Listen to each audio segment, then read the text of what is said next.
Bom dia, telespectador, 11 horas e 59 minutos. O programa começa um pouquinho mais cedo hoje, mas vamos começar falando sobre o PIB, o Produto Interno Bruto.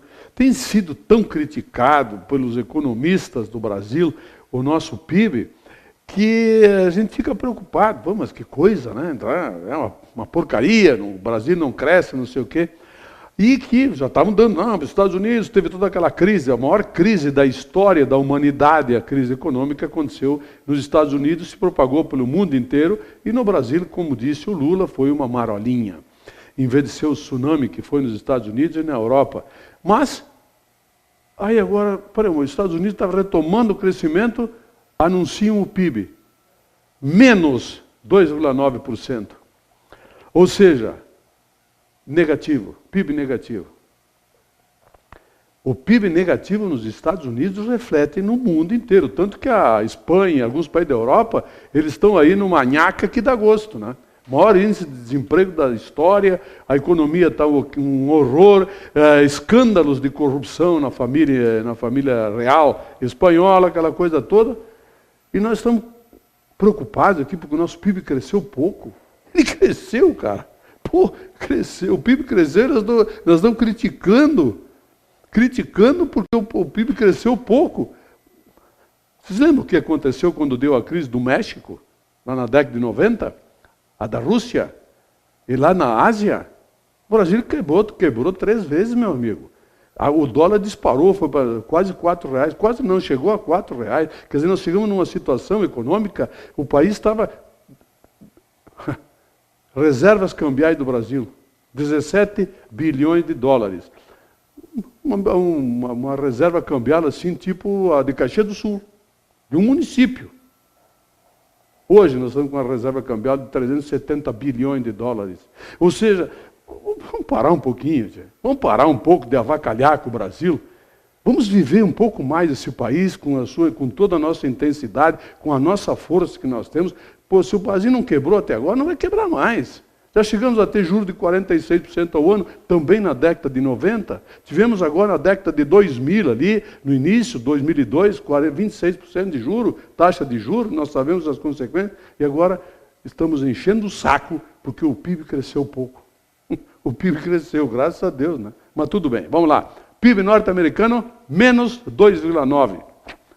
Dos Estados Unidos, viu? Só que lá eles têm uma desculpa. O clima. Deu um inverno terrível, tempestade de neve, uma coisa horrorosa. Pois aqui no Brasil nós estamos vivendo uma estiagem na região central do país, principalmente em São Paulo. As barragens estão com tanto assim de água, ó, estão usando reservas, etc. Tal, e isso não interfere no PIB. Lá pode. O detalhe, lá a carne chegou a subir 40% em função da neve, do inverno rigoroso. A produção de leiteira, a produção de carne caiu um monte e a carne aumentou. Lei de mercado, da oferta e da procura. Aqui, a estiagem afetou também. Mas isso não conta. Aqui no Brasil não conta. O clima para nós não afeta nada. A sazonalidade, inclusive, não afeta nada. Olha, eu estou de saco cheio de ver economistas, pitbulls da grande imprensa, enchendo o saco e querendo a turma do quanto pior, melhor. Não param, nunca, nem um segundo, não dão um trégua, cara. Vamos parar de encher o saco, meu Deus do céu. Aliás, vamos falar de Copa agora. Eu sério mesmo. No primeiro jogo do Brasil, eu ouvi dizer que o Brasil comprou a Copa. Por causa daquele pênalti duvidoso lá, que aliás teve um ontem para a Holanda também, né? Teve outros lances aí na Copa, que aí comecei a ficar em dúvida. O Brasil comprou a Copa, a Holanda comprou a Copa, o México comprou a Copa, a Itália teve um lance a favor dela, sim, comprou a Copa, a Costa Rica ontem. Bom, eu estou vivendo um clima de depressão agora. Quem afinal comprou a Copa? Se alguém souber, por favor, informe. Mas não aqueles imbecis, os babacas da internet, das redes sociais, que vivem repassando merdas que eles recebem, ficam repassando tudo sem conferir absolutamente nada. Se alguém sabe quem efetivamente comprou a Copa, por favor, a gentileza me informar. Eu estou entrando em depressão, porque eu não sei quem comprou a Copa até agora ainda. Estou em dúvida. Hoje de tarde, Lá na FENAVINHO, lá no Parque de Eventos, a partir das 3 horas, mas de novo tem a festa do vinho tinto. As pessoas podem ir lá assistir no telão de LED, uma imagem maravilhosa, imensa, e assistir o jogo da Copa do Mundo, ali, que acontece em Porto Alegre, 17 horas, a partir das 15 horas está aberto ali no Parque de Eventos, mais um evento da Festa do Vinho Tinto. Pois é, uma boa pedida para quem pode dispensar o seu trabalho ou não está trabalhando, ir lá no Parque de Eventos assistir. Hoje, mais um jogo da Copa do Mundo, convivendo com amigos, vibrando, torcendo ali. Festa do Vinho Tinto, tá? E o Brasil vive com intensidade essa Copa.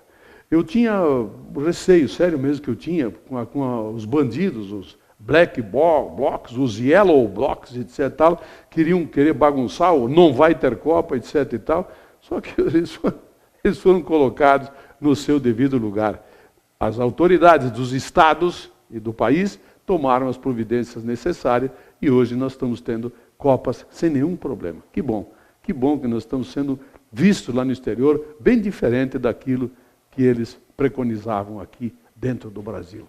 Aliás, uma daquelas agitadoras, eu até assisti um videozinho no Facebook de uma estúpida que morava nos Estados Unidos, falando dos horrores do Brasil, recomendando aos norte-americanos que não viessem para cá, porque as mulheres iam ser estupradas, os homens iam ser assaltados, violentados, um horror. Ela fez... Bom, precisava ver ela falando na internet. Eu ficava olhando pensando, pois que país ela está vivendo? Será que ela mora aqui mesmo? Morou aqui? Será que a família, será que ela tem família? Pois essa imbecil foi fotografada, estava lá no meio dos black box, aquele grupinho pequenininho, aqueles imbecilzinhos, né? Lá na Avenida Paulista, semana passada. Essa mesma que estava falando horrores aí, ela veio para cá para ajudar a cumprir com aquela preconização dela. Se ferrou, garotinha. Ela e todos os babacas que repassaram o vídeo dela, olha ali, ela está divertindo, porque não sei o quê. 196 mil norte-americanos vieram para cá. Provavelmente eles não tenham lido as advertências dessa patriota brasileira. Bom, falar de quebra-mola? Ali em Garibaldi, eu disse uma vez para o prefeito que aquilo ali não era um quebra-mola, era um monumento à ignorância. O que eles têm lá. Pois aqui nós estamos começando a ter também monumentos à ignorância, ao descaso, à falta de fiscalização. Tem pessoas que, aliás, nosso asfalto está virado no que é aquilo, né, da cidade. E aí ainda tem aqueles que tiram o asfalto, tiram o calçamento para puxar a água, a luz, sei lá o quê, e depois eles não recompõem. Tem um monte de ruas aí que está um horror, é quebra-mola invertido. A quem cabe fiscalizar isso? Obras, o IPURB ou o trânsito? Por favor, a secretaria responsável vai dar uma olhadinha na cidade, os caras estão fazendo o que bem entende, estão abrindo buracos na rua, no lugar público, e não estão reconstituindo como manda o figurino, como tem que ser feito. Algo precisa ser feito. Inclusive no trânsito, porque agora há pouco eu estava olhando pela janela aqui do prédio, é um horror a Júlio de Cacilhos, a Ramiro Barcelos. O que é isso? Não tem mais lei? Nada mais vige, bem sem ser, tô na minha, danem-se. Está mal a coisa. Pode crer, meu amigo. Olha, a coisa está triste mesmo. Podem acreditar. Eu vou voltar daqui a pouco com o vereador Gilmar Pessuto para falar sobre a sessão da Câmara de hoje, o que foi votado da semana passada e o que entra na pauta da ordem do dia de hoje. Sessão no horário normal, né, vereador? 18 horas, então, sessão da Câmara de Vereadores. Eu volto daqui a pouco com o vereador Pessuto.